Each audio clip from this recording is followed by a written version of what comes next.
It all started with the business deal gone sour. And what came out of that was the greatest rivalry in the history of racing. Ford, Ferrari, two titans of the automobile industry, waged war at what was at the time in the 1960s, the biggest race in the world, the 24 Hours of Le Mans.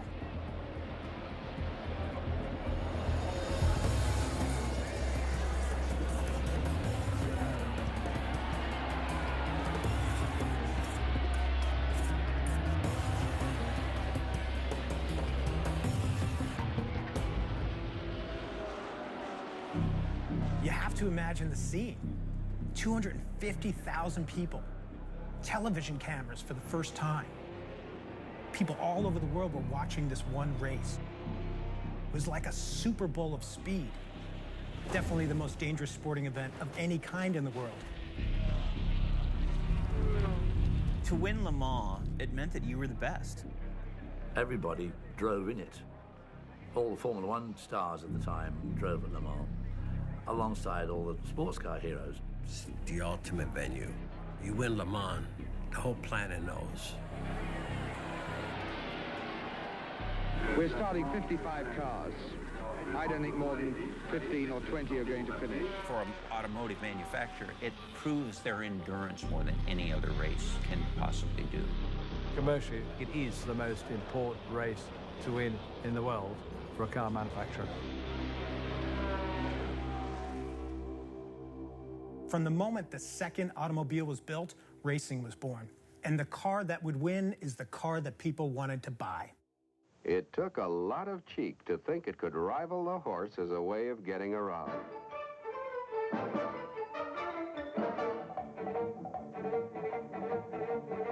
The car lost the race, but it won all the attention. And none was any too modest in the things he had to say about his own breed of horseless carriage. The best way to settle these competing claims was in a sport which W.K. Vanderbilt brought to America from Europe, a race over public roads. By the third year of the race, 1906, 2 million people turned out to witness this new sport where men and machines were linked as teammates.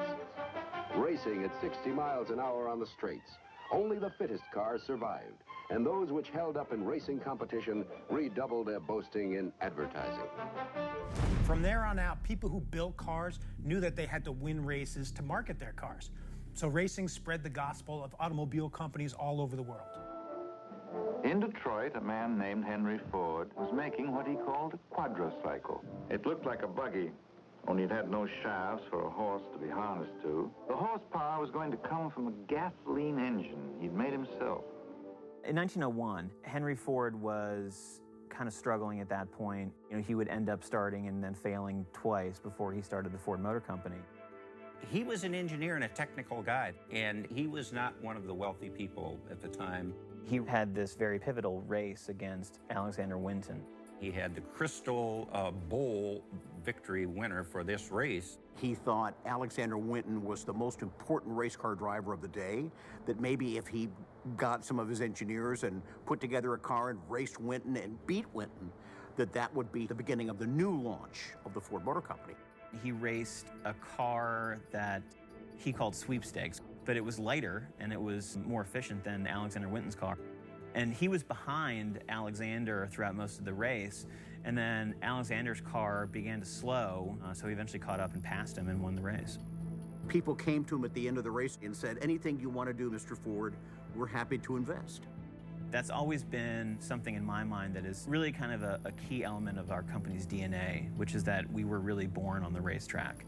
In 1923, I think, was the first year that Le Mans was run, and there was a Model T racer, and various private companies had taken Model Ts and adjusted them and used them in racing. That started the modern-day history of the Ford Motor Company. Enzo Ferrari was born northern Italy, 1898, into a mixture of a rural and industrial area. His father was called Alberto, and he was a metal worker. The family of Ferrari, they had a house in Modena. They were producing parts for the Italian railway. My father, as a kid, he was not much interested to the family business. He was a dreamer. In 1908, father took Enzo to a big motor race called the Coppa Acerbo. He was fascinated by this racing cars, and so he fell in love with motor racing. And from that day onwards, he wanted to be a racing driver. The First World War happened, and so, well, no, it was very a tragedy for everybody. It was a tragedy for him. He lost the father, he lost the brother. Enzo is called into the service. He starts doing motor maintenance for the artillery regiment. Still in the back of his mind, what he really wants to be is a race car driver. After the war, he did sell the house for buying racing cars. That is the reason for which at the beginning the people from modern days thought he was crazy. For Alfa Romeo, he did one race called the Coppa Acerbo in 1924, won that, and said that that was the point when his life changed completely. That was when he said he became a real racing driver. At the same time, Alfa Romeo is going through all kinds of financial problems with the parent company. They can't be seen to be directly involved in motor racing in the way that they have been. So they hive off the motorsport side to Enzo.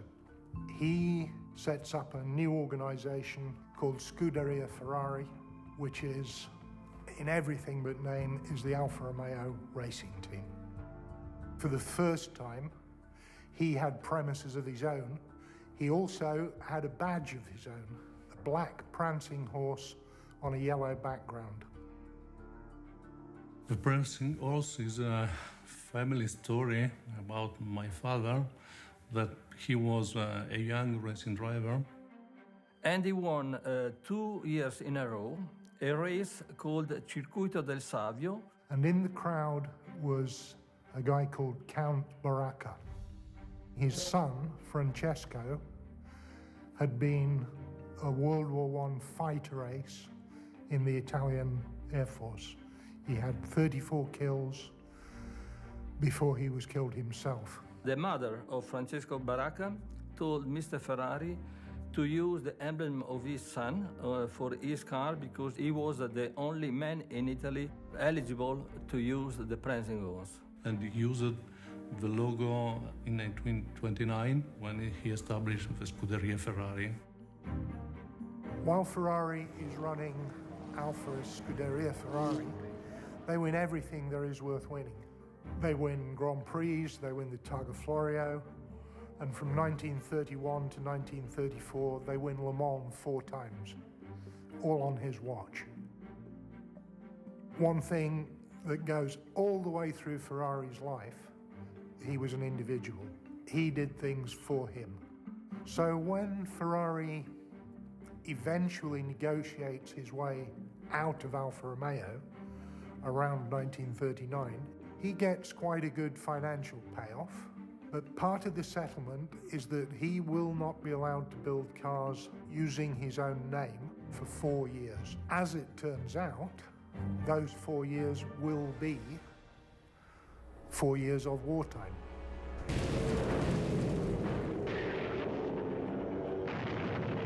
During World War II, we had basically converted all of our factories for war production. Tanks and airplanes and jeeps and everything. It really was Henry and Etzel's idea to transform Willow Run and build bombers. Henry and Etzel wanted to help the war effort. They wanted to do whatever they could, to help win the war. Many of the history books would say if the Ford Motor Company hadn't stepped up and built the bombers at Willow Run, we might not have won the war.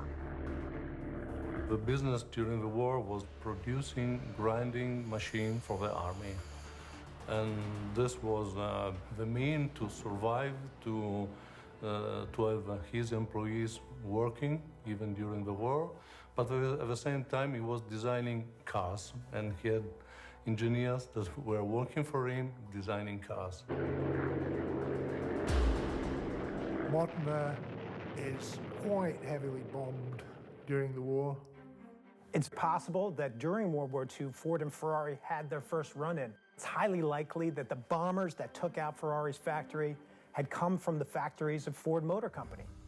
Ferrari needs somewhere a bit quieter. With the money he got from Alfa Romeo, he bought the ground in Maranello, where he wanted to build the factory for, with the purpose to produce cars. I deem this reply a full acceptance of the Potsdam Declaration, which specifies the unconditional surrender of Japan. Immediately after the war, in 1947, the design of the first Ferrari was ready 2 years after the war. The 125S, it was a 12-cylinder. You have to understand something. Italy was destroyed. Everything was a ruin. And to start producing racing cars under this condition was considered to be crazy. He was following his dreams, his passion for engines and for racing. The new Ferrari, it's very, very sophisticated. He built very small engines, but very sophisticated engines. And they were purely designed for racing. So it had overhead camshafts, hairpin springs, lots of carburetors. Everything about it was a racing car. The car, short after his introduction, won the Grand Prix of Rome, Circuito di Caracalla. He only built two 125s, but those two cars did so much that Ferrari is now a name in his own right. The cars are called Ferrari, and they start winning. Henry had gotten quite a bit older in the 40s. He can't run Ford Motor Company. Edsel died. So they bring my father, Henry Ford II, out of the Navy. My grandfather, for as strong of a personality as he had, I think really still created that team atmosphere, and he brought people in and delegated and relied on other people to make important decisions. Henry Ford I was a little bit less democratic about the decision-making process, and he was the end-all be-all of the Ford Motor Company, and he didn't really ask other people for help. It was sort of his way or the highway. Young Henry Ford, he had no experience, but he had a good sense of what the right thing to do was, so he went out and hired a whole bunch of really smart guys and brought them to Ford Motor Company. And they were finance people, manufacturing people, marketing and sales people. It was really a group of probably the smartest business people of the time, known as the whiz kids. 1949 is a really, really big year. It's the year that Le Mans comes back onto the calendar after the war. It's also the first opportunity for Ferrari to enter Le Mans, although he'd been involved with the four Alfa Romeo wins before the war. Ferrari rocks up at Le Mans with two 166 Barchetta cars. The car was driven by Luigi Chinetti, and Chinetti won the Le Mans 24-hour race with this Ferrari car, and it was a really very impressive win. First time out for Ferrari, wins the world's biggest motor race. He's spending a lot of money on his racing. Everything Ferrari does, he does the expensive way. He does the sophisticated way. At this point, Ferrari put everything into his company, and this was something that he would continue to do for the rest of his life. When you think of Ferrari and what Ferrari means, you would think that the founder of that company would be extraordinarily wealthy, but he never was, because every lira was always spent on racing. The operation's getting to the point where he needs more and more money, so he will then have to sell cars for the road, which is the last thing he wants to do. America is a dream market for European-type sporty cars. Chinetti is Italian-born, lives in America, and he imports cars. So very quickly, America has a Ferrari importer. Because of that victory and because of Luigi Chinetti, everything started and the business grew up also in the United States. At this point in their history, Fords and Ferraris were as far apart in the automotive spectrum as could be. The new four-door custom sedan is a perfect example of the balanced engineering built into every model of the new 1949 line. There aren't any curvy roads in Detroit. This is the Midwest. Everything is flat and straight. Their whole idea of what a great car was this idea that you get into this living room on wheels and you plug it in and it goes down the road and it's very soft, and it isn't a sporting automobile. The whole idea of a sporting automobile that handles well, it didn't resonate there because there was no reason for it. And out on the highway, the Ford in your future with its lower, safer center of gravity provides a smooth midship ride. Quiet as a whisper and gentle as a summer breeze. The auto companies really didn't want to compete on innovation. They wanted to compete on advertising and marketing. And to do that, they wanted to compete on things people could see, like styling and horsepower. The competition was fierce over horsepower. In the minds of adults, maybe it wouldn't have led to more reckless driving. But in the minds of youngsters, 16, 17, 18-year-olds, they were technologically stagnant in Detroit on fuel efficiency, on ease of repair, and above all, crashworthiness and better brakes and tires. Sports fans today, I don't think, could even imagine how violent motorsport was during the 1950s and 1960s. Death was almost routine at racetracks. The worst ever accident in motor racing was at Le Mans in 1955. All seems to be going smoothly when disaster strikes at 125 miles an hour. Lavey's Mercedes collides and blows up. Huge parts of the car went straight through the packed grandstands. Round about 90 people were killed, including the driver. Back then, I mean, when you got in the car as a driver, I have to imagine you had to be ready to die because it was a strong possibility that you wouldn't survive the race. Unfortunately, I think that's part of what added to the spectacle of Le Mans. The circuits weren't safe, the cars weren't safe. If you had a big accident, it would burst into flames. Coming through Terre Rouge at Le Mans, for example, there's a big line of poplar trees. Well, their idea of safety in those days was to paint them white up to about head height so that the headlights would show this white tree, and then they'd lean a straw bale on the first one. You had drivers driving cars at over 200 miles an hour down the straight, and they're not wearing seatbelts. Half the drivers did not wear seatbelts because of the danger of fire. You know, they'd rather be able to jump out or be thrown out than risk the fire. I was in 6 fires in 4 years. They caught fire all the time. You know, you didn't have to crash. You're driving on. Boom, boom, boom, boom, boom, boom. Up they go. Eddie Sachs, Dave McDonald, so many of the great drivers that lost their lives in fires. Every year, you would expect maybe 1 in 4 drivers to have a huge accident and some of them to die. And it was just accepted.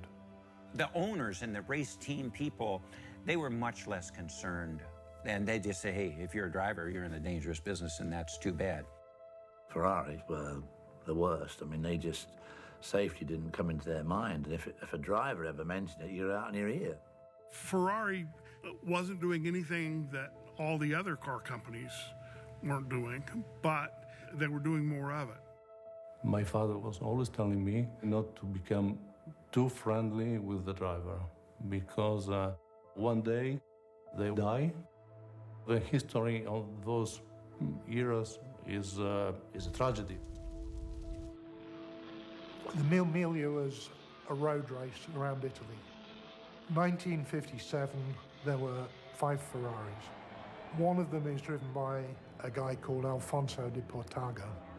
Quite early in the race, he has a tyre blow. He goes into a group of spectators. Portago's killed, his co-driver is killed, around 10 people in the crowd are killed, and 5 of those are children. And that is one of the biggest disasters for Ferrari in racing. The Mille Miglia was immediately banned.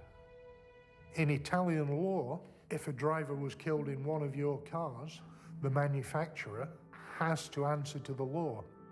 So in this particular case, Ferrari is investigated, facing manslaughter charges.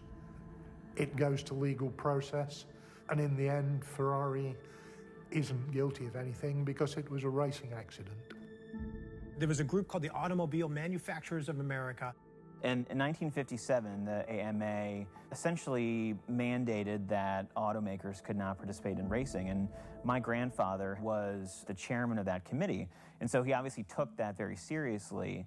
And as a result, he basically pulled all of Ford Motor Company's efforts out of racing. When Ford did that, they sold off the surplus cars and equipment to my father and one of his race drivers, Ralph Moody. And they bought for $15,000, $16,000 the surplus cars, parts, tools, and it became Holman and Moody. My father's management style was very tough, very rude, and very direct to the people. But he was always listening to the people, but taking himself his own decision and his way. In 1961, Ferrari almost threw the whole thing away, and it was about an internal problem that got out of hand. Laura Ferrari, Enzo's wife, was spending more time in the factory working on management. A lot of the high-ranking engineers and other people in the factory didn't like the way she worked. Carlo Chiti was the technical director. He did ask Ferrari to ask his wife to stay away from the factory. He told Ferrari that either she went or he went. He went. Several of the most important engineers then wrote a letter to Ferrari backing the guy who'd gone and saying the same thing. He comes back or we go. They went. All the top management of Ferrari, racing team, and also sales manager, so all of them have been fired in one day from my father. And he said to all of the Ferrari people in that time, if the colonel are leaving, we will do it with the sergeant. Un bel giorno mi chiamò Ferrari e siediti, mi disse lì. Dico, vabbè, cosa vuole il commendatore? Disse, dico, io ti voglio dire una cosa, tu da oggi in avanti ti dovrai occupare del reparto corsa. E io lo guardai e disse, ma commendatore matto? Io ho 26 anni, sono giovane, non ho esperienza. Tu non ti devi preoccupare, mi disse lui. Tu ti devi occupare del tuo lavoro. Io mi occuperò dell'altro e ti starò vicino e tu starai vicino a me. Enzo Ferrari era un uomo indubbiamente non facile, ma era un uomo estremamente intelligente e soprattutto con un enorme feeling delle cose.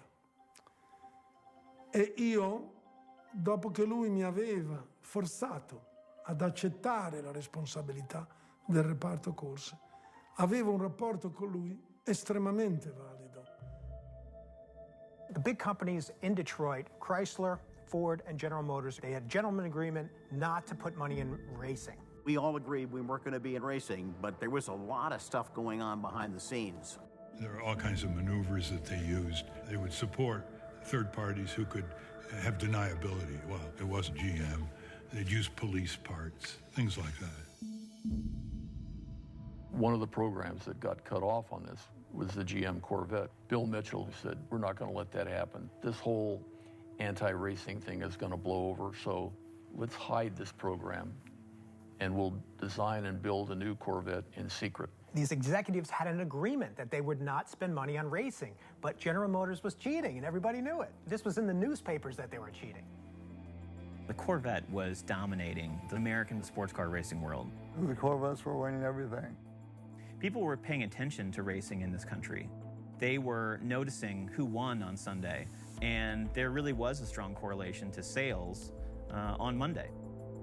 We didn't have that performance component of our brand that customers wanted. Ford had the Galaxy, Ford had the Thunderbird.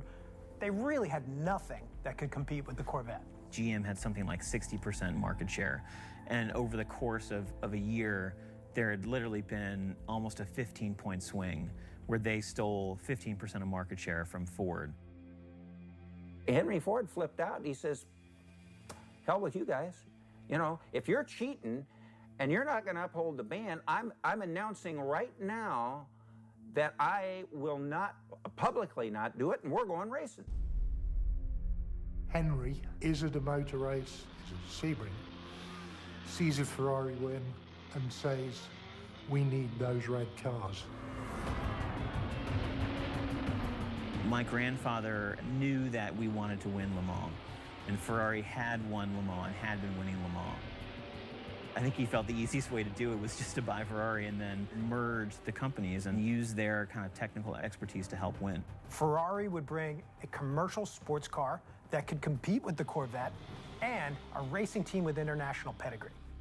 Ferrari built a few customer cars to pay for his racing, which is interesting in one way because it's the exact opposite of the Ford story. Ford went back into racing to sell customer cars. Win on Sunday, sell on Monday. Really opposite views. They made an approach to Ferrari to investigate if he was eventually willing to sell the company. And Ferrari said that he was willing to speak about it, in any case, to see which were the terms for the sale. There was a lot of effort put into making this deal a reality. The lawyers and the accountants and everybody went over there. They went through, a series of negotiations and kind of hashed out this deal where there would be two kind of companies. A Ferrari-Ford division with the purpose to take part to races, and a Ford-Ferrari division with the purpose to manufacture cars for road use, Gran Turismo cars. The Ford team tried to put a valuation on the company, and I think Enzo, in his mind, had a valuation, and they were, I think, at first pretty far apart, and then they ended up settling on $15 million. We'll try to accommodate your desires as best we can. My father thought that this was going to be a done deal. Ford Motor Company was going to walk away with an incredible brand, and then all of a sudden this racing thing just exploded. Sticking point was the racing side of the business. That would be called Ferrari Ford. That would be owned by Ferrari, by Enzo. But there was a stipulation in the contract that said Ford would still have veto power or control over what series was raced and where the cars would race, who the drivers would be, etc. Ferrari said, no, I don't want to sell it. He didn't want to accept any restriction on motor racing, and his choice was for the freedom. Ferrari used that gambit to try to sell the program to Fiat because he didn't want the Americans to take over his company. Gianni Agnelli gli aveva promesso che probabilmente la Fiat sarebbe stata alleata della Ferrari, come in effetti è stato. Enzo didn't want anybody telling him how to run his racing business in Europe. And my grandfather didn't want anyone telling him how to run the racing business in Europe. Final moment came, sitting in his rather monastic office in his works in Modena. And he said, I don't want to race at the Indianapolis 500. He turned Ford down. My father was extremely disappointed. That's when he decided, all right, we're going to beat you. And we're going to beat you at your own game in your backyard. After the Ferrari deal fell apart, Ford had to create this car that could beat Ferrari and win Le Mans. If you're going to compete at Le Mans, you need a car with very high top speed, so you can get down this straight very, very quickly. My grandfather formed this division of the company called Ford Advanced Vehicles and took the best engineers he could find, and they came up with the original GT40. They designed everything. They designed a specific magnesium casting with 92 separate parts, all custom fabricated and custom made just for the pedal assembly. The chassis was a unibody, but it's as detailed and complicated a unibody as anything they did for Mustang or any of the production cars. It was a purposely built race car. It was maybe heavier than it should have been, but it was very nice to drive. It was beautifully finished inside the seats, and the controls are very easy to use. They were built to race. When you go into a corner of the GT40, it's meant to go around there. The style of the GT40 was really representing a big change in motor racing. My father was surprised about the car. The design of the bodywork very impressive. The size and shape of the GT40 made it such a unique vehicle. I'm not sure if people had seen a car that was so low, so it was clearly a very unique and dynamic design. Ford had invested a lot in making it bulletproof for racing. The money Ford spent in racing for Le Mans was the biggest amount of money ever in one big wad to get dumped into racing. It just changed the scene for everyone. Especially in Le Mans, if you want to win from zero, you have to invest more money than the team that have been winning. We would get anything that we wanted. If it was a sensible choice and there was a need for it, it would help durability or speed or performance, we had no problem getting it. We felt really good about our chances at Le Mans. Ferrari had a proven track record. Winning Le Mans year after year, every year the car was better, faster. Mauro Forghieri, the young, new chief engineer at Ferrari, was about to instigate some very radical moves. La 250p. Quando io andai da Ferrari e dissi, guardi, secondo me, noi dobbiamo usare il nostro 12 cilindri, che è potente, molto elastico, per fare una macchina a motore posteriore. Mid-rear engine racing cars, both in Formula One and sports cars. That had never happened at Ferrari. It was a radical move to put the engine behind the driver. Apriti o cielo. Avevo tutta la fabbrica contro. Un motore così pesante dietro non avrebbe potuto fare una macchina competitiva. Io ne parlai con John e John era d'accordo con me, perché gli dissi, John, facciamo questa macchina. Abbiamo fatto pochi giri a Modena solo per vedere che andasse bene e John Surtees ha battuto tutti i record con quella macchina. Le Mans always had hundreds of thousands of spectators, but this year it was overflowing. Ford's debut at Le Mans drew millions of eyes to that race around the world. The Le Mans 24-hour race at last, and 3 gleaming Ford GTs are present. There was a tremendous amount of publicity, the fact that Ford Motor Company was going to enter the Le Mans race with these new GT40s. This is the Ford, the blue and white Ford bearing the American racing colors, the lowest car by far in the field. Well, now, do you feel the preparation of the Ford is equal to the preparation of the Ferrari, after which is won for I don't know how many years? Well, I think the preparation is every bit as equal. The only problem is that this is a new car, and it isn't related to any other car that that's been run before, whereas Ferraris always are usually a development on something else that's already existed. Two of the great manufacturers from either side of the Atlantic are going to tangle for the first time. The stage is set for a war of speed. At 4 p.m., the starter drops his flag and runs for safety. But disappointment. Phil Hill's Ford is seriously delayed with fuel vaporization troubles.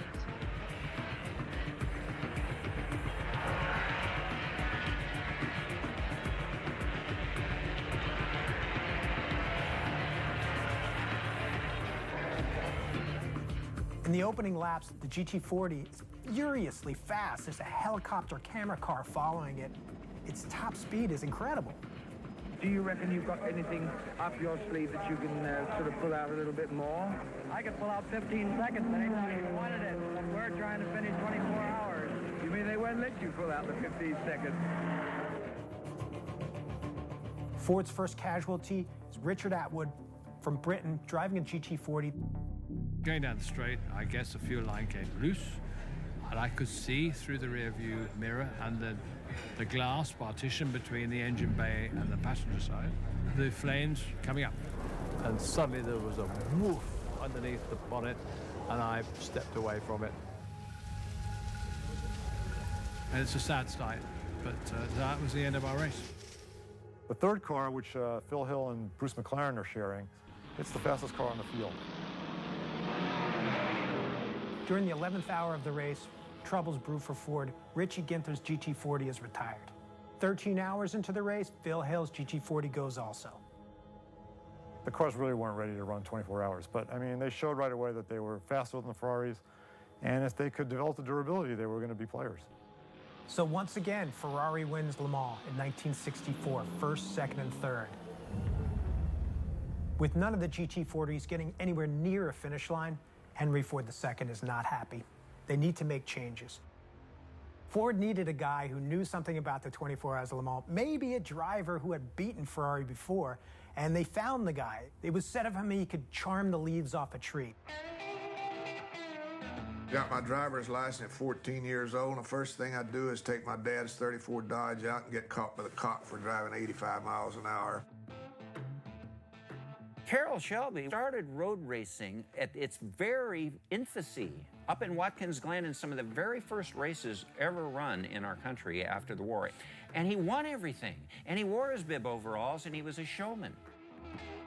The rivalry between Enzo Ferrari and Shelby started way back in the late 1950s when Shelby was a driver. Ferrari wanted to hire Shelby, and Shelby refused him.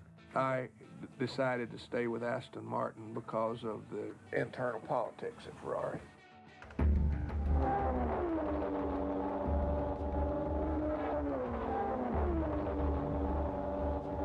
Now the winner pulls in to be submerged beneath a seething mass, eager to acclaim a resounding victory. This is 1959. He and Roy Salvadori had just won the 24 Hours of Le Mans in an Aston Martin. He was at the peak of his racing career. He wins that, and he's dying. And it wasn't even a half an hour before the race, he came up and he said his heart was going. And he said, I don't think I can ride. I knew that I had hereditary problems, and my father had died at 46 years old with it, so I figured there was nothing that could be done. Drove with a nitroglycerin pill under his tongue, to keep the thing down. We won the 24-hour race, and it was the luckiest break up to that time that it ever happened to me because it opened the door for a lot of opportunities for me down the road. Carroll didn't know for sure what he was going to do in his life, but one of the things that he could do was he wanted to build his own sports car. All this time I had been planning to try to build a car that utilized the American V8s. So Pete Brock left General Motors and he went to Carroll Shelby. You got to realize we're a very small group. We're like about 8 guys total. We had hot rodders from Japan, France, Italy, Switzerland, England, New Zealand, Australia. And all these guys worked together amazingly well. It was a great shop to work in. It was like one big family, abusing each other. We were a ragtag bunch of crazy guys, kind of out of control. There was always lots of pranks going on, cherry bombs and all that kind of stuff. But basically, yes, everyone got on very well together. Shelby was really in the right place at the right time. He had all of these young people, these hot rodders who knew how to make cars go fast, who knew how to fabricate. And he had Phil Remington, who was this technical genius. Sometimes he goes by the title of chief engineer, sometimes general manager of racing. Remington is one of the few figures in racing who's become a legend who's not a race car driver or constructor. Phil Remington was pretty much responsible for all of our successes in racing over there. Phil Remington is like the unsung hero of all of 1960s racing. He was a genius. He could fix anything. He could fabricate anything. And he told the kids in Shelby's shop what to do. All of that together, you had an amazing company. Corvettes were the prominent car in racing at that point. And Shelby definitely, he definitely wanted to beat the Corvettes, there's no doubt about it. He knew if he wanted to make a name for himself as a car manufacturer, he had to build a Corvette killer. He was able to get an introduction to go to Detroit and meet Lee Iacocca and try to sell him on the idea of an American sports car. We had the capability of mass producing reliable engines, and that's what he needed. They'd given him about 10 minutes to give his elevator talk on what he was going to do. And he was still talking as they pushed him out the door, you know, and finally Iacocca said, just get that guy out of here, give him a couple engines and some money, and let's see what he can do. Carroll went over to the AC car company in England and said, Ford Motor Company's behind me, and we're going to build this big corporation, build all these sports cars. And would you guys supply us a couple of chassis for nothing? Between whipsawing both of them, I wound up with a chassis and 4 or 5 engines from Ford. So they built the chassis, we put the engines in them, and the first Cobra was put together.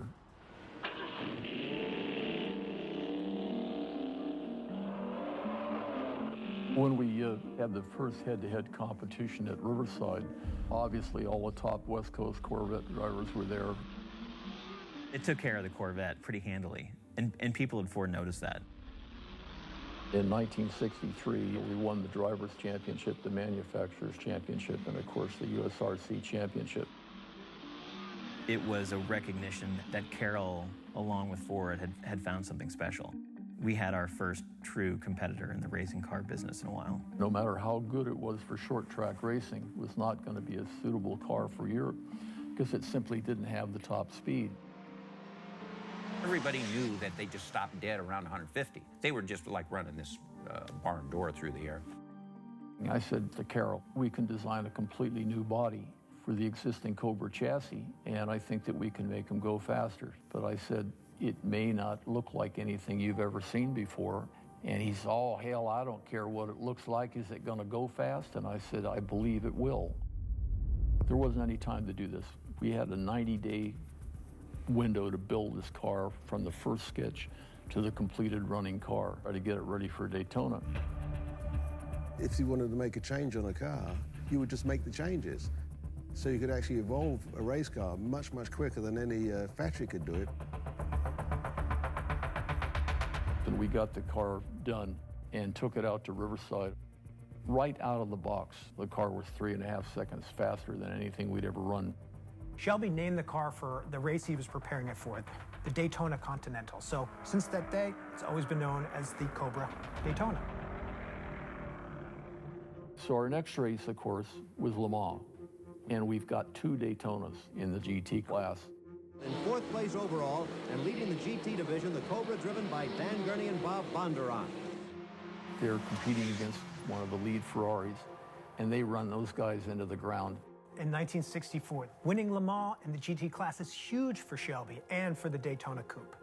It was absolutely amazing that a group of guys from Venice, California could come down here and beat all those high-end manufacturers. We didn't win. The cars didn't finish. Henry Ford II's not pleased. He wanted somebody who had demonstrated that ability to win. Carroll Shelby had won Le Mans as a driver, had won Le Mans as a manufacturer with the Daytona Coupe, and it was after '64 that he brought in Carroll Shelby to help develop the cars. Here's something else that we're excited about. It's this new Ford GT. It was designed and built by Ford engineers as kind of a laboratory on wheels to test new ideas and prove Ford's capabilities in open competition. We've been given the job of testing this new car and racing internationally. The biggest concern for them was endurance. These 12-hour and 24-hour races are, demanding beyond reason. Carroll Shelby knew the task before them. I can remember when the 2 GT40s actually came into our shop. They still had wire wheels on them, and they were overheating, and so Phil went to work on that. Phil Remington is the best mechanic I've ever seen in my life. Rem was like a fireman looking for a fire.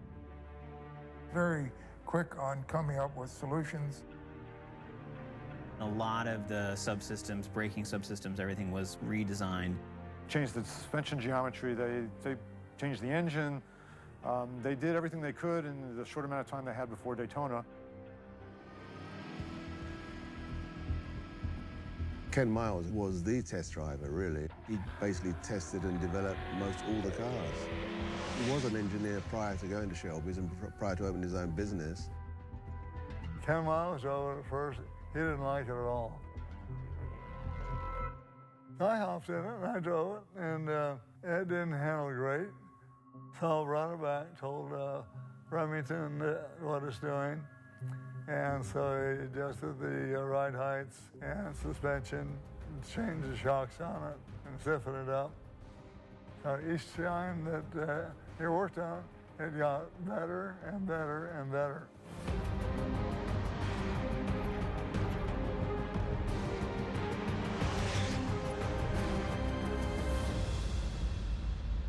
"43 cars, 29 from Europe and 14 from America, will start the 2,000-kilometer Daytona Continental." So the GT40s show up at Daytona in 1965. Shelby's had less than 2 months to turn these cars into winners. The race is on. At the beginning of the race, Bob Bondurant in a GT40 flies by Surtees in a Ferrari. By the time we got to turn 2, I was doing 200 miles an hour, and I pulled Surtees 18 car lengths. And the car felt great. I thought, yes, we fixed it, and it worked. With all the changes that Remington made and Ken made and even Carroll Smith, they got the car moving very quickly. Trouble on the third turn. Rodriguez is slowing to a stop on the course. The Ferrari's European tires blew, beating the rear end and battery to pieces. This race was the first race that GT40s finished. The last lap. The Americans have won. They've overthrown the Ferraris. This was a magnificent win for Shelby, and you could say that this victory, maybe even more than his Le Mans win in 1959 as a driver, this is the win that first really put him on the map. The next race for the factory team was at Sebring. Ferrari had pulled out of Sebring in protest. Even though Ferrari withdrew, this would turn out to be a great test for Shelby and the new Ford. And then the rains came. It's the worst deluge ever recorded at Sebring. You'd take a tire off to change it, and if you didn't grab it, it literally would float away. Porsches and Fords began to close in on the Chaparral, cutting the lead in half. Suddenly, the 12-hour Sebring Grand Prix of Endurance is over. Number 11 Ford GT is first in the Grand Touring Prototype class. If we're successful at Daytona and we're successful at Sebring.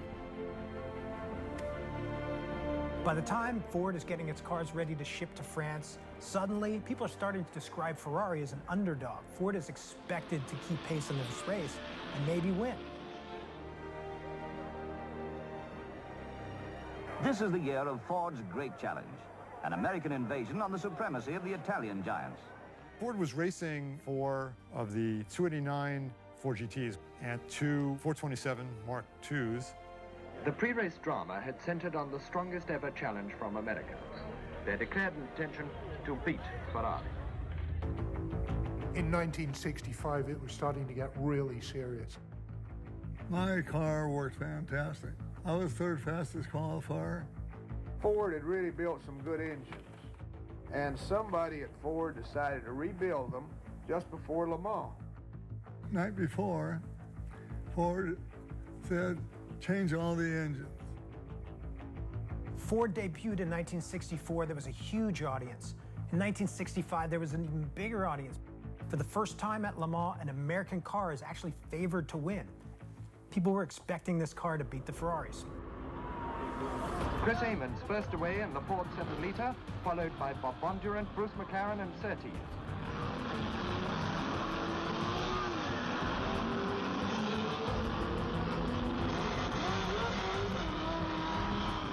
At the S's, the 7-liter Ford GTs are pulling away from the works Ferraris, as in the leading Ford sets a blistering pace. And when the race starts, Bruce McLaren in one of the 427s and Chris Amon in the second 427, they lead at the start, and by the time they're at the end of the Mulsanne straight, the Ferraris aren't even in sight. We got a great start, and I knew I had a great chance to win. But now the McLaren Miles Ford is in gearbox trouble. Already the Ferrari grip on the race tightens. The Le Mans race in '65 was an absolute berserker because the cars were quick. I mean, the cars were running quick, but we had all kinds of engine problems and vibrations. What happened was they got some new head bolts and they didn't check them out, and all the head bolts stretched. One thing about the Ferrari car was that you were unlikely to break it mechanically. For all that having a 7-litre engine against a 4-litre engine sounds one-sided, the Ferraris were so much more sophisticated that they weren't a long way behind on horsepower, and they were light, so they could make the car work better. By midnight, with the race only 1/3 through, the Ford challenge had been shattered by Ferrari. All the cars broke. Ford made the decision to tell Shelby to take them all out and put in Ford engines. It was a disaster. If I had not changed an engine, I would have won. Again, the Fords broke. They made simple engineering mistakes, and Ferrari didn't. Only one Ferrari prototype finished the race, but that was enough to win it. And Ferrari also won the GT class, and they finished 1, 2, 3 overall. The press called it murder, Italian style. It was the second year for my grandfather of utter disappointment, and I'm sure he probably questioned in his mind whether this was all worth it. Ford, with millions and millions of dollars going down the tube again, start to look bad. This was humiliating. Henry Ford II was pissed. He made it very clear that we were not going to fail again. Henry Ford II was not the chairman or the president of Ford Motor Company. He was the emperor. And he had a way of making statements that if you don't win, you're out of here. I was with Don Fry and Leo Beebe when he called us in, and he had the name tags made in '65. September says Ford wins Le Mans in '66. You want a job next June, don't you?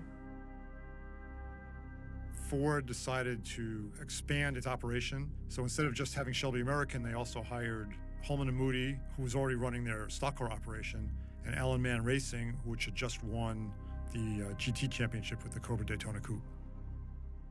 When I came back, a lot of the crew were missing. They were gone. They didn't need as many people to run the GT40s because they already had those people set. So anyone who was working on the Daytona Coupe kind of got their walking papers. At the end of the '65 season, I got back, there was a total stranger in my office there. You know, they'd come in taking over. Shelby didn't really fire me, but, you know, it was obvious that they didn't need me around there anymore. Enzo Ferrari did not tolerate mistakes, especially when it came to engineering. And if engineers did make a mistake, he made sure they knew about it. Tutti i pezzi che si erano rotti durante gli anni con le Ferrari che correvano. E lo chiamava il Museo degli Orrori, perché noi potevamo vedere quante stupidaggini avevamo fatto. Every component broken, displayed in that room, was representing a race that had been lost. He said that the responsible people, every time we are here for a meeting, they have the possibility to see the parts which have broken, so they will not repeat the same mistake. '66 was really important for Ford to win, so the pressure was on. It was obvious that we were going to have to retire the little engine and go to the big engine. Even with modifications in favor of fixing the weakness of the 289, it just didn't get the job done. '65 was a disaster, but if we had run second or third or possibly even lucked out and won the race, we might never have gotten the funding to go like we did in '66 and '7. But it was the beginning of what they knew would be the direction to go with the big block cars. As a driver, of course, I mean, you always go for the power. The 289 at the very beginning left a lot to be desired. There just was not the power that the driver's looking for. Ultimately, of course, they came out with the Mark IIs. And they said, right, we've got to get this job done, so if we can't do it by cunning and daring, we'll do it by just brute force, and we'll put this bloody great engine in and we'll blow them away. The 427 in that application was a brute. It wasn't like sending a boy to do a man's job. I mean, it fit the use. When they went to the bigger engines, all of a sudden, all the drivers were smiling. And that's when we started seeing some real speeds. The weight of the car needed to have the torque and so forth, you know, to be able to compete with the, you know, what we were up against with Ferraris. Here in Test Cell 17D, without car or driver, the 1966 Le Mans race has already run 6 months before it actually happened. I do remember going to a Ford engine test stand, and it had a Le Mans system in it, so it had robots that shifted the gears. It'd go through all 4 gears and had a 427 engine, and you could tell when it was on the Mulsanne straight and where it would slow down for the right-hand turn at the end. So they could run that car, I think the longest they ran was like 40 hours or something. With the Mark II GT40 and the FE 427 engine, it was so understated and undertuned that it just goes. At 6,400, to be able to run 220 miles an hour and do it all day long, not even straining itself. And the drivers liked that because it felt solid. It felt like the engine was going to be there for the entire event. Rem was very much involved with the Mark II, along with Ken Miles. As a test driver, I also got to test some of the cars on behalf of Carroll Shelby, too. We knew we had some brake issues, especially Le Mans because of the Mulsanne Straight. So you got 3.2 miles, and the brakes would go from 1,200 degrees to 0 every single lap.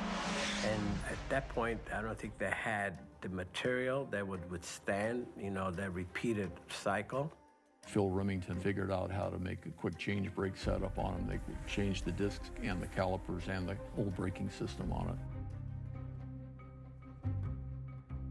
When somebody like Dan Gurney has to get in that car, I mean, they had to build a bubble into the roofline to be able to fit his helmet in the car. I was 6'4". So when you get into that car, you were sitting on the actual chassis. The roof is hitting your helmet. So there wasn't anywhere else to go. So they had to go up on the roof, and that's where the bubble came in. Racing for the flag in the 24-hour Daytona Continental. Ford had 5 GT40 Mark IIs in the running, led by Ken Miles and Lloyd Ruby, and Dan Gurney and Jerry Grant. Miles takes the lead as they thunder towards the second go-around the infield, pushing the last Ferrari threat. Miles and Gurney basically led the whole race. And it was like a start-to-finish race, too. It was incredible. I mean, it was just a relatively easy race.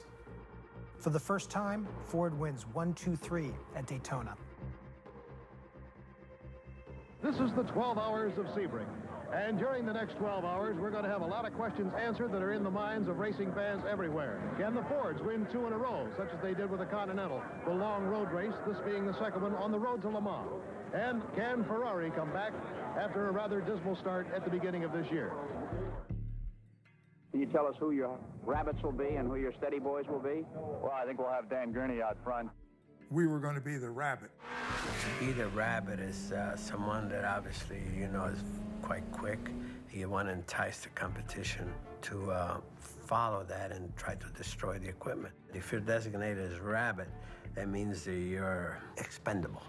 That's part of team play strategy. Dan Gurney's going like a rocket.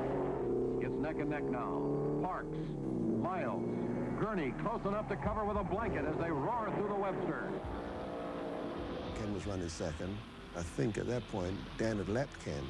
And Ken would come into the pits, and I say, Ken, you've got to get your finger out. I said, you know, Gurney's going to win this race if you don't watch it. He says, I'm not that worried, he says, because Dan is pulling me out of every turn. I mean, he's definitely overdriven that vehicle. And I said, well, it's not that much further to go, Ken. Night full on. It's Ford, Ford, Ferrari, Ford, Ford. Report of another accident. The third place Rodriguez Andretti Ferrari is in and damaged. Fire. Quickly out. And that should do it for the only Ferrari capable of challenging the Ford. You know, I get the car back in the pits, and then the engine caught fire. You know, so we were out of that race. Here's Ruby bringing the Ford prototype in to hand over to teammate Miles. They've driven a great race following their 24-hour win at Daytona, but it looks like second at Sebring. And it is 10 o'clock straight up. The checkered flag is out, and no Dan Gurney. For Pete's sake, here he is, and he's pushing it. He could be disqualified for that. It looked like Dan was going to win until the last lap, and it puked. Gurney is actually pushing car number 2 in, and that means Ken Miles has crossed the finish line first. Ken was a lap down at that point. He had to circle Sebring one more time before he actually won the race. Dan hadn't touched the car, just left it where it was. He would have finished second. Because he started to push it, it was all over. He got disqualified. An obviously elated but surprised Miles enjoys the victory lane hubbub, while everyone wonders what happened to Gurney. How'd she quit? Engine trouble? I believe so. How long did you push it? Oh, probably almost a quarter mile. Ken Miles, are you as surprised as we are? I'm slightly ashamed. Well, it was a big day for Ford, wasn't it? It was a good day for Ford. I'm very happy with the Ford Motor Company. I'm very sorry indeed for Dan. Get up here. He really deserved to win the race. He drove a beautiful race, and I'm sorry that something happened at the last minute. How did Lloyd go for you? This is your third big long-distance win together, isn't it? I like Lloyd. What's next for you? Le Mans. Suddenly, Ken Miles has emerged as the driver to beat in the Shelby team, having won Daytona and Sebring in 1966. Sebring is another 1-2-3 finish for the Ford GT40s. All that's left is Le Mans. Ford had already a couple of years under 64, 65. Come 66, when the success, started to be real, even from the competitor standpoint, such as Ferrari, all of a sudden said, these guys are not going away. Then they started paying some attention. Ford had possibility to invest an incredible amount of money compared to his possibilities. This was something which really did spoil the Ferrari idea about being capable to fight against such a giant. Uno dei dirigenti della Ford, che io conoscevo molto bene, venne a casa e grazie a Shelby mi offrì di andare in California con casa, macchina, università eventualmente per i miei figli e uno stipendio che era 3, 4, 5 volte quello che io prendevo alla Ferrari. Che io dovevo molto a Ferrari, non solo perché mi aveva preso in Ferrari, ma perché mi aveva permesso di essere me stesso in tutti i momenti più difficili che la Ferrari aveva avuto. I learned that Enzo Ferrari wanted to meet me.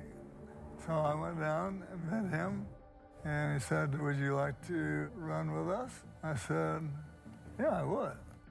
In 1966, Bob Bongerin swapped from Ford to the enemy, drove for Ferrari at Le Mans. Enzo Ferrari was smart. He hired me because I was beating him all the time. 66 was a great year for the GT40. We won Daytona 1-2-3, we won Sebring 1-2-3. By the time they got to Le Mans, I think everyone was feeling a lot more confident than they had been in 64 and 65. Then you say to the boss, hey, listen, we got a really good idea for you. Why don't you come to Le Mans and start the race, and we'll see if we can't win it for you. I went to Le Mans with him in 1966. He had a smile on his face the minute we got on the airplane. I mean, he was really excited. He was going over to beat the Europeans on their own turf. Well, we did all right the first couple of times out. The field of cars were very impressive at Daytona and Sebring. In the weeks to come, we hope to continue our string of victories. It's a cinch that whatever success we find, we'll also find our share of disappointments. The Le Mans test in 66, it was raining and drizzling, and when it's raining, I mean, there's no point, and you're not going to break any track records in the rain. We already figured out that the cars were going to be quick in the rain with the right tires. Walter Hanskin was driving a Mark II GT40. Miles, who was a brilliant rain driver, he'd already come in the pits. He said, you're better in water and it's just taking too many chances out, then we don't need to go any quicker because it's raining. Carroll Smith tried to slow him down. It's almost like he refused to come in. He was just going round and round, and finally at the end of the chute, at that one right-hander, he just went straight on. But, you know, that's motor racing. Some of these drivers, when they're in that car, they just, they give it everything they got. These things are unavoidable. He lost it, and it killed him. But it rolled that car up in a little ball, that GT40. It was almost like it wasn't even made out of steel. It just crumpled up around him.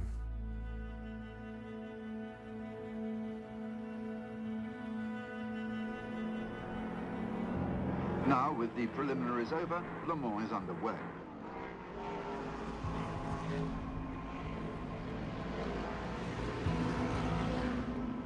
Ford entered 8 GT40 Mark IIs.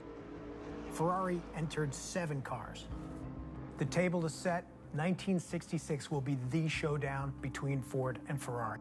Ford went to Le Mans, the 900-pound gorilla. But that said, they had a history of failing at Le Mans the past 2 years, and in fact, they never had a car finish at Le Mans. Even though I'd say they were the odds-on favorite, I'm not sure everyone was betting on them. We had a strategy, and we thought the only way we would beat the Fords would be if we could go along and from the very start of the race, we could drive it like a Grand Prix. Because the drivers in the Fords were all racers, and they wouldn't just hold back. They would have a go, and there was some possibility that we might be able to break the Fords. There's the Ferrari team, and car number 20 was scheduled to be driven by John Surtees of England. But shortly before the start of the race, we learned that he wasn't going to drive, and we asked him about it. Yes, unfortunately, you've heard correct. I won't be driving. What is the reason? Well, I suppose it is best summed up at this stage by saying the political reasons. When I got back for the actual race, Dragoni said, we've got to change the policies because Mr. Agnelli is going to be here and he'd like his nephew, Scaffiotti, to start the race. I said, it's ridiculous. That year, we'd done 1 or 2 moves where we'd lost races because of pure strategy. So I went back to Ferrari and said, enough is enough. I'm not going to be treated this way. I'm here to win races. I'm off. Surtees was a victim of the internal politics, and he was another guy who walked away, as did Phil Hill. It didn't matter how much you won. For some people, important people inside the team, if you weren't Italian, you weren't Ferrari. For Ferrari to lose Surtees right before the race, it's massive. I mean, this man was a true talent. Still to this day, it's the only man who's won world championships on 2 wheels and 4. So without him, Ferrari was handicapped, for sure. This race had been billed from the very start as a race between the Ferraris and the Ford team. There are 55 cars lined up, ready to go, and of course they are employing what has become famous in all parts of the world for the Le Mans start. The famous Le Mans start, you know, was you run across, you jump in a car. Even though you had safety belts, most of the drivers, they just want to get out there. They wouldn't even buckle up. The main thing was to concentrate on getting the engine running and getting out of there. And then you'd later on do your seatbelt, if there was a seatbelt. Going down the Mulsanne straight, you know, you try to hold the thing, you know, maybe buckle up, maybe not. Ford, actually, in the 66 race, they had strict orders to drivers. I don't care if you're going to be there half an hour. You got to buckle up, you know, before you leave, which was very prudent. But did the drivers listen? Hell no.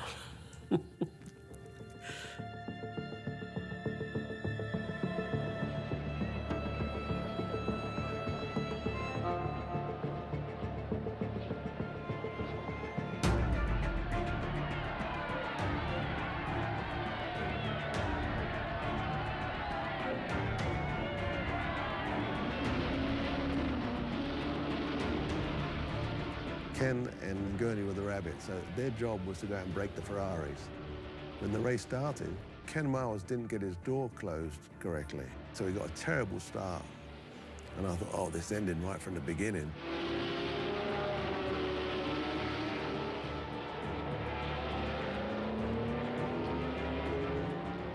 The next 20 laps or so was just incredible, and Ken was hauling ass. I mean, he was just going so quick. And finally, after a couple of hours probably, he was up in the second spot behind Dan.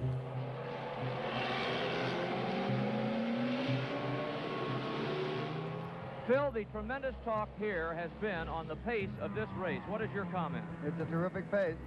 I mean, I'm sure before the thing's over, we're going to see an awful lot of cars that just aren't around anymore. You think there'll be a lot of them falling out? I think so. Car number 8, that's Don Whitmore, the driver. And this was quite a surprise that he made a stop so early in this race. And incidentally, we had the official report on that. He had a broken brake line.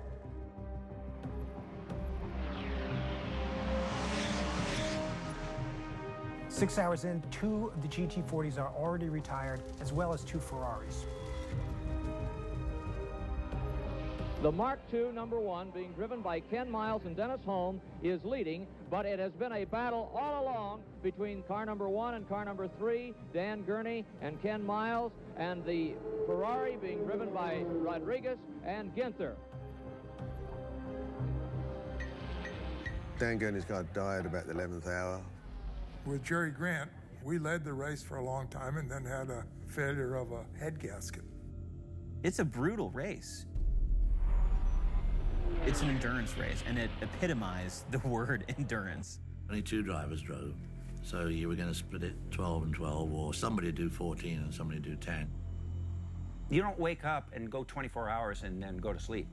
You've already been awake for 10, 15 hours before that in the pits. Especially at Le Mans, we never stopped for 1 second. I would never get any sleep. I was just too wound up. You're about ready to drop dead. Complete and utter physical exhaustion.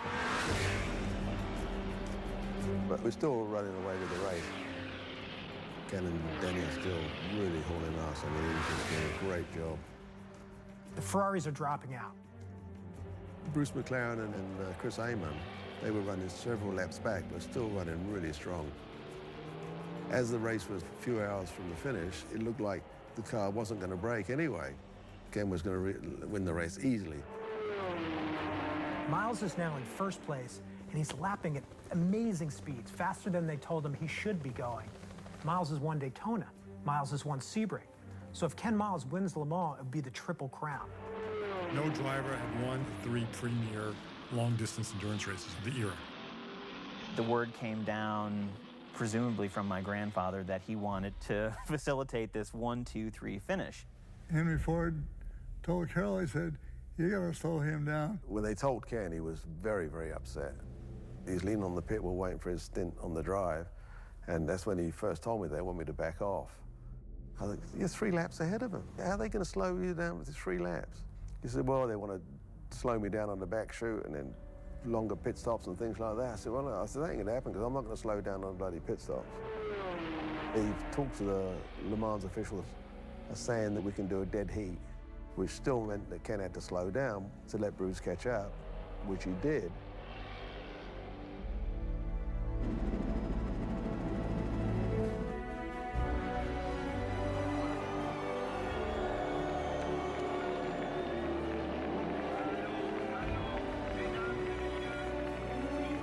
Ford won 1, 2, 3, and Henry Ford was so happy. He beat Ferrari. It was a relief for a lot of people because this was a Herculean effort to make this program a success. And so when it finally paid off, I can't imagine how it must have felt for people who had dedicated years of their life to this program. Your eyes water up. There's a lot of hugging and handshaking and so on. It was just a magnificent feeling. I felt wonderful about us winning 1, 2, and 3. Ford won the 1966 race fair and square by having every base covered. They had a car for every eventuality. It was a shock, of course, but you know, that's motor racing. You know, one day you lose. You know. I think we were lucky. You know, we had 6 cars. We, felt really good about our chances, and we came in 1, 2, 3. When it came to the finish, it was actually considered a dead heat, even though in the pictures it looked like Bruce was further ahead than Ken. But when Ken came up the pit lane to head for the winner's circle, we thought we'd have won the race. And we get to the winner's circle, and they go waving them off, yelling in French, you know. And then the FIA got involved and said, well, just so you know, if there is a dead heat across the finishing line, the car that started farthest back on the starting line must have covered the greatest distance. So number 2 becomes the winner. there wasn't going to be a 1-2-3 finish. Bruce was going to win. We made a horrible decision with Ken Miles in saying the 3 cars come over exactly together. It was good politically for Ford, so I couldn't argue with it. Besides that, I work for Ford, and I'm not going to go against Henry Ford. Ken ended up getting cheated out of it. And it wasn't fair either, because he would have been the first driver to win those 3 big races. And it broke his heart. When they win the race, and he's asked, well, what happens now? Henry Ford says, well, we're going to come back next year and do it again. Ma Ferrari venne da me e mi disse, Mauro, la P3 ha perso, puoi migliorare la P3, perché allungammo il passo, mettemmo un motore a 3 valvole con le trombette curve, un nuovo cambio, nuove sospensioni. E la P3 è scomparsa, è nata una P4, 0846. It's a development of the P3, but it's better. It's beautiful, it looks stunning. It's got a new engine that's derived from their Formula One engine, and it just kicks ass.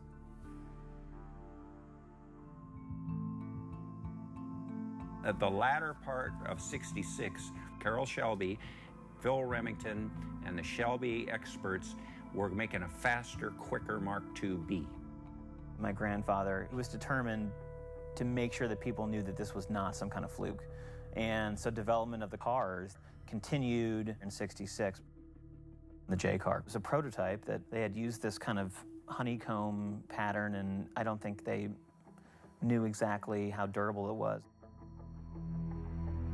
So they sent it out to testing at Riverside. The car was being tested by Ken Miles. The car broke, and when the car broke, he was doing 180 miles an hour. It careened wildly. He went over the cliff. It was unsurvivable. We were all devastated, but I knew Charlie was by far the most devastated. I mean, this guy was like a father to him. When Ken died, I wasn't there, unfortunately.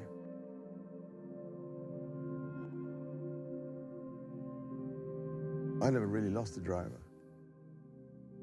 It was a very tragic end to an amazing career. In 1967, when the season began at Daytona, Ford showed up with a full array of upgraded Mark IIs. Ferrari wanted revenge after '66. So he had the P4s and a P3-4, and he brought like 6 cars or something. They were factory cars. This was going to be a real showdown and a real race.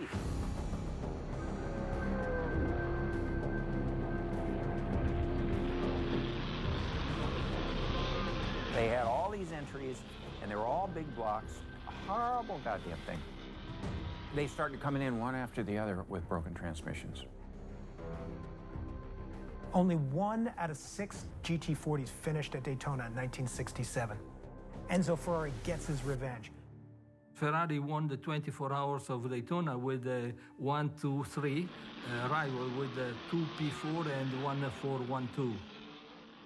Ferrari, having lost at Le Mans, got a little bit of its own back by going to Daytona. Early in the career, they had not been as durable as the opposition. This is the first time that Ford had ever been slower than the opposition. So at that point, it became clear to the hierarchy there that something needed to be done. And it wasn't clear how to make the Mark II decidedly faster in a short period of time. Phil Remington returned to Dearborn with two of his chief fabricators, and they took the first J-car chassis, and they took it into the wind tunnel, and they started literally cutting away at the bodywork to try to improve the aerodynamics of the car. They came up with a shape that was so dramatically different than the J-car that they dubbed the new car the Mark IV. The Mark IV was perfect out of the box. It was completely designed and built, the whole car, in the United States, not England, no Italian gearbox, nothing. You didn't have to take it out and get it ported, you didn't have to get it balanced, you didn't have to build an engine. Right out of the box. And the engines, they had part numbers on them. You could go to a Ford dealer and purchase the exact parts that are in that engine, assemble your own race engine, and get the same performance out of it. For us, that was our goal. And they went out and tested that almost immediately thereafter out in Arizona, and it proved to be faster right out of the box than the existing Mark II. So that's when it was decided to race the Mark IV at Sebring, and if it did well at Sebring, they would go ahead and take that to Le Mans.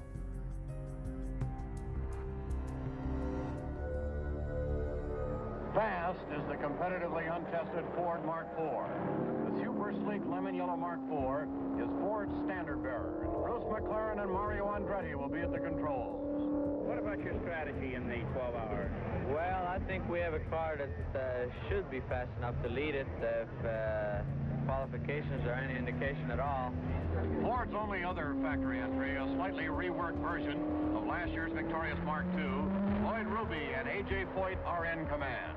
After Daytona, Ferrari's P4s were so dominant, he didn't even bother sending them to Sebring. The competition would be between Carroll Shelby's GT40 Mark II-B versus the brand new Mark IV. Foyt's piloting the highest placed Ford at the moment and charging through the throng in the Mark II. By the S's, the Fords have gobbled up the quick-starting Alpha, and McLaren has assumed command with Foyt second. We go out there and we're running 7 to 10 seconds a lap faster than Foyt, and I never had a better day in my life. The lead car pulls in. McLaren and Andretti have done a magnificent job in the new Mark IV. We raced at a Sebring the first time and won with Bruce McLaren as my partner.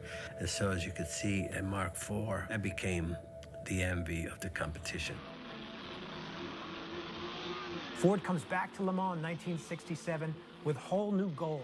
They want to be the first American manufacturer to win the 24 Hours of Le Mans with a team of all-American drivers. It's race week, and along with nearly every gendarme in the south of France comes the world's finest racing machinery. It would be the first time that the Mark IV and the P4 would face each other on the racetrack. And these are two, really iconic cars, representative of two different kind of philosophies in race car design and construction, but both aimed towards the same end. There are so many good cars there. And there were probably 8 or 10 cars with a legitimate shot of winning. The world was waiting to see what was going to happen. World-famous drivers, Mario Andretti, winner of the most recent international endurance race at Sebring. A.J. Foyt and Dan Gurney raced against each other at Indy just 12 days earlier. Now they are teammates driving one of the new Mark IV Fords. Foyt gets ready for practice in the #1 Mark IV. He's never driven the track before, and this is the first time he's been in the sleek new Ford. We started practice, and we have an issue with the cracked windshields. When the incredibly fast Fords reach their peak speeds in excess of 215 miles per hour, small pebbles are picked up from the new surface and thrown with enough velocity to crack the windshields. They must all be replaced, and the supply is short. Ford took out first class on one of the airliners, and this sent, I think it was about a dozen or so windshields. During the night, one special aircraft came from Detroit directly to Le Mans with new material. Ferrari couldn't have the financial possibility to do something like that. Ferrari has 3 of their factory P4s in the top 10, and they finished 1, 2, 3 in the only other 24-hour race of the season at Daytona. The candy-colored Fords are the fastest, with 6 of the top 10 starting positions.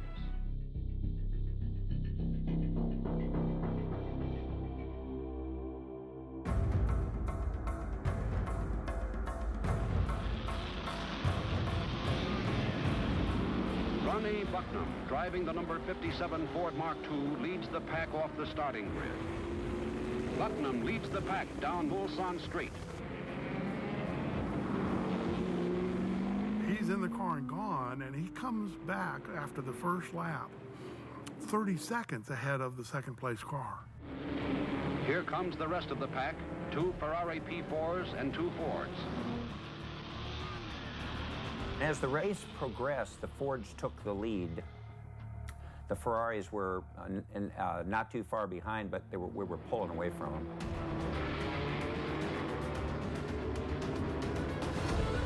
Now, from the air, we see Gurney quickly accelerating to become the leader on the 48th lap.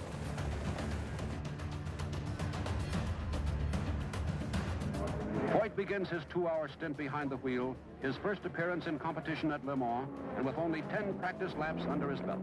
At this stage, Gurney thinks things are going too easy. The expected challenge from Ferrari hasn't developed. Maybe he set too fast a pace. 15 cars have already dropped out, trying to keep up with the bright red Ford. And now there's a rookie driver in the car.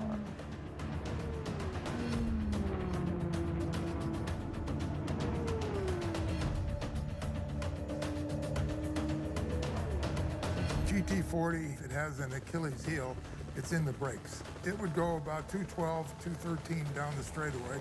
Then you come to a Mulsanne turn, and you have to slow down to maybe 30 miles an hour. That can really raise Cane with the brakes. So I had invented a new approach of braking. The chicken shit form of braking that I use instead of the deep braking. What I did was back off about 300 yards sooner than I had to and let the engine slow the car down, and then I'd brake and downshift and go around the corner. Well, this was much easier for the brakes. That was something that I worked with AJ on. So we went at this thing with a slightly different philosophy of how to do it. A.J. Foyt, the rookie everyone was worrying about, has charged into a 7-lap lead. We got Foyt and Gurney, and nobody expected him to finish. Gurney did a beautiful job of not showing Foyt how fast the car would go, and Foyt did a fabulous job in driving within his limits, realizing that 24 hours is a long time, taking care of the engine, taking care of the gearbox. Mr. Ford had his sergeants with him, but they would come through every 2 or 3 hours, and that happened all night long. Fortunate for us, we always had good news at the time. At 3:30 in the morning, the whole complexion of the race changes when Andretti spins his car, bounces off the wall, and stops in the middle of the track. Seconds later, McCluskey and Joe Schlesser spin out, trying to avoid Andretti. No one is injured, but all 3 cars must be retired. Ferrari hadn't given up, and Ford did everything they could to help Ferrari stay in the race. They lost 3 cars in 1 accident. 2 factory Ferraris are in hot pursuit, now in 2nd and 3rd position. Bruce McLaren is in 4th position, and as he accelerates along the Mulsanne Straight, the top of his car comes loose. He's forced to slow down and hold it on by hand. There was only 1 Ford left, and that happened to be ours. E noi perdemmo anche le nostre macchine, ne rimase una, quella di Scarfiotti Parks. Solo che Scarfiotti stette molto male, ebbe dei problemi allo stomaco e quindi Mike Parks fu costretto a fare 3 turni. 3 turni alle Mans allora erano molto duri. Less than 4 hours to go, Dan Gurney drives the number 1 Ford for his last shift before turning it over to A.J. Foyt, waiting in the pits, who is scheduled to finish the race. The Ferraris begin to pick up the pace, hoping to push the leading Ford into a breakdown. The Ford was about 3 miles an hour faster than Ferrari. Even though he was in the draft, I could walk away from him down the straightaway a little bit. And then when I backed off early, he was all over me and flinking his lights. This happened for, say, 4 or 5 laps. Every time when we came to the last 90-degree turn at the end of the Mulsanne Straight, he was right on me. It was really bothering me. And finally, I got to a turn called Arnage, and I went around the turn and slowly pulled off onto the right, onto the grass, and stopped. And he pulled off behind me and stopped right behind me on the grass. So I thought to myself, now what? And it stayed that way for probably 10 or 12 seconds. And then finally he pulled out and went on. He ended up finishing second. Ferrari were always fairly close to the pace, but never close enough. It was the steamroller again. Weight of numbers, Ford won. There's the checkered flag. Dan Gurney climbs atop the Ford Mark IV. It's an All-American win. The veteran Dan Gurney from California, the hard-charging A.J. Foyt from Texas, and the durable Mark IV Ford from Dearborn, Michigan.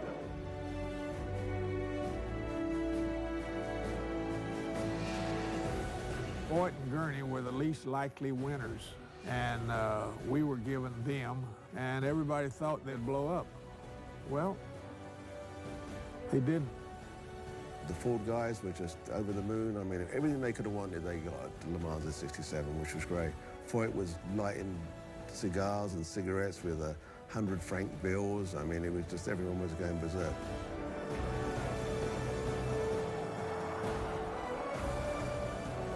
We're all up on the platform. At that moment, I was handed a gigantic bottle of champagne. It was a huge achievement. After trying many times, there were 7 times where I didn't even finish. I just felt, let's do something here. Dan Gurney does something amazing. He sprays the crowd with champagne. Nobody had ever done that. Like a fire hose, I could get every single one of them and didn't realize what it would evolve into. Now, in every race, particularly in Europe, people win, they pop the champagne and spray it. It all started right there at Le Mans in 1967.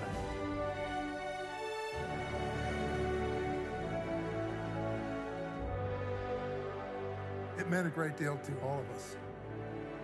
Ford went on to win the 24 Hours of Le Mans again in 1968, again in 1969, and Ferrari never won Le Mans again. The Ford-Ferrari rivalry, that is the golden age of racing. It's been a great battle, a great fight. It's really a part of the history of motor racing. It's easy to think of the GT40 as being the iconic car of the time. But the Ferraris that were racing against them were, in their own way, the most sophisticated sports cars ever built. You mention Ferrari, anywhere on the planet, everybody knows what they're all about. They're all about high performance and winning. Clear. Ferrari did win everything worth winning, and he did it entirely his own way. He delivered huge results and with a massive personality. I'm often asked, really, what was the best car you ever drove? Top of the list is the GT40. American-made cars all of a sudden had a new appreciation globally. Once you achieve what that GT40 has achieved, you're in the history forever. It's part of an incredible accomplishment, you know, in the most competitive arena.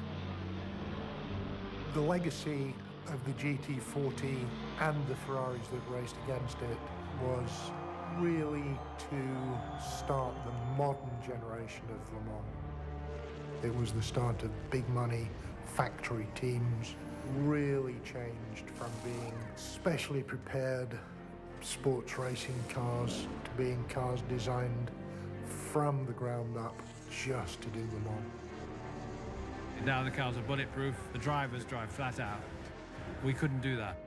It doesn't matter what brand or what car or who's racing. In the end, we all just have this drive to compete. That I've been so lucky to be on the same track with the best drivers that ever put their hands on the steering wheel of a race car. Only two makes ever won Le Mans in the 1960s. Ferrari won the first half, Ford won the second half. In the history of motor racing, there will never be another rivalry like the Ford and Ferrari wars at Le Mans. It's one of the great grudge matches of history, not just motorsports, but all of sporting history.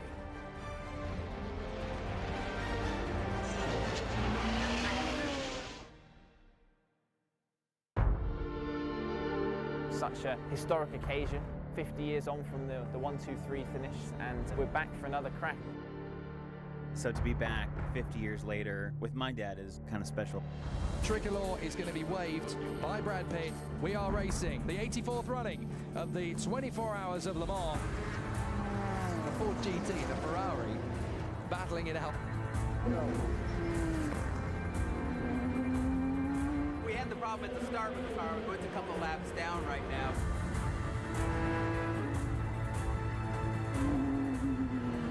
And the number 82 Ferrari, Matteo Malicelli, is going to lose the lead.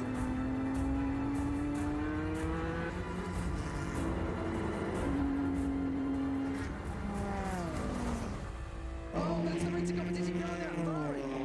That gives Ford the upper hand.